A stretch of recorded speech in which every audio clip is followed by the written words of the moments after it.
Luana e eu vou apresentar o trabalho que tem como tema a imobilização de dióxido de titânio em carvão ativado aplicada em processos de fotocatálise heterogênea visando a remoção de cor de uma solução de corante reativo.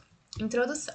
A indústria têxtil é dividida em diversos setores. A geração de resíduos ocorre em todos os processos, podendo ser resíduos sólidos, líquidos e gasosos. Nos processos de beneficiamento, há a utilização de uma elevada quantidade de água gerando o efluente têxtil. Então, alternativas de processos de tratamento de efluentes vêm sempre sendo estudados, como, por exemplo, a adsorção, utilizando carvão ativado, processos oxidativos avançados pela fotocatálise heterogênea. Então, o objetivo desse trabalho é fazer a combinação dos processos oxidativos avançados com a adsorção em carvão ativado para a remoção de cor de uma solução de corante. Metodologia, materiais. Foi utilizado o pó de filtro, que ele é um resíduo sólido do setor de fiação da indústria têxtil, o dióxido de titânio como semicondutor, o efluente sintético foi produzido com corante reativo e a solução de NOH para a impregnação do material. Então, foi feita a impregnação do material precursor, utilizando NOH no pó de filtro, levado à estufa a uma temperatura de 150 graus pelo tempo de 4 horas, gerando o pó de filtro impregnado com NOH.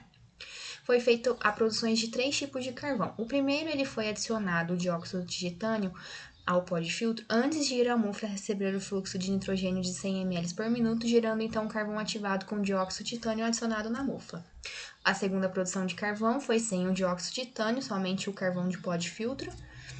E a terceira o dióxido de titânio foi macerado, impregnado ao carvão ativado, resultando num carvão ativado com dióxido de titânio impregnado ao carvão por maceração. Foi feita, então, a lavagem e a secagem desse carvão ativado. Para o processo de fotocatálise, fez-se a solução de corante de 0,15 gramas por litro em um pH 3. Foi adicionado os 3 tipos de carvão e seus respectivos becquerels e levado para esse equipamento com uma agitação de 1.100 RPM. Deixados um tempo de 10 minutos sem a inserção de luz para que ocorresse uma primeira adsorção do carvão ativado. Depois, as 4 lâmpadas germinicidas de 15 watts cada foram ligadas, totalizando uma radiação UV de 60 watts e deixada um tempo de inserção de luz de 2 horas. Foi deixado, então, decantar e foi realizada a filtração, a centrifugação e levado para a leitura no espectrofotômetro do comprimento de onda de 190 a 700 nanômetros. Pôde-se, então, a partir dos resultados de absorvância, calcular essa descolorização.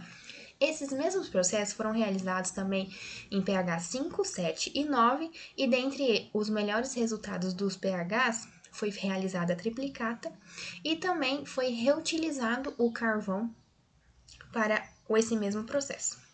Resultados e discussões. A produção de carvão ativado teve um rendimento de 45%. Essa diferença de massa se dá pela remoção de impurezas, principalmente do algodão, que ele tem óleos, graxas, açúcar, substâncias proteicas, entre outros. A comparação entre os métodos de impregnação. Foi feita somente uma adsorção com carvão ativado nesse corante e obteve-se em torno de 48,18%. A impregnação de 80,09% e com o dióxido de titânio que foi levado à mufla de 92,30%. Então, o que foi levado à mufla foi o que apresentou o resultado mais eficiente, porém todos apresentaram resultados satisfatórios. Comparando-se os 4 pHs, o pH 5 foi o que teve o maior percentual de descolorização. Foi realizada, então, a triplicata em pH 5, teve uma média de 91,56%. E também a descolorização com carvão reutilizado.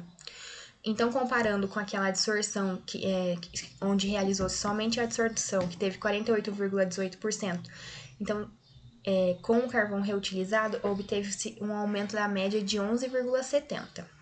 Então, as conclusões desse trabalho é que os resultados mostraram-se promissores. A produção de carvão ativado a partir do pó de filtro pode ser feito para utilizar o carvão como suporte do catalisador. O resíduo pode ser reutilizado ao invés de descartá-los em aterros sanitários ou industriais. Incorporar o dióxido de titânio antes de ir à mufla foi o que obteve o maior percentual de descolorização. O aumento da quantidade de carvão reutilizado também pode aumentar o percentual de descolorização, é um teste que pode ser feito. A utilização de outros tipos de corante também para analisar qual será esse percentual. E o aumento do tamanho das partículas do carvão pode aumentar o percentual também de descolorização. Essas foram as minhas referências e obrigada.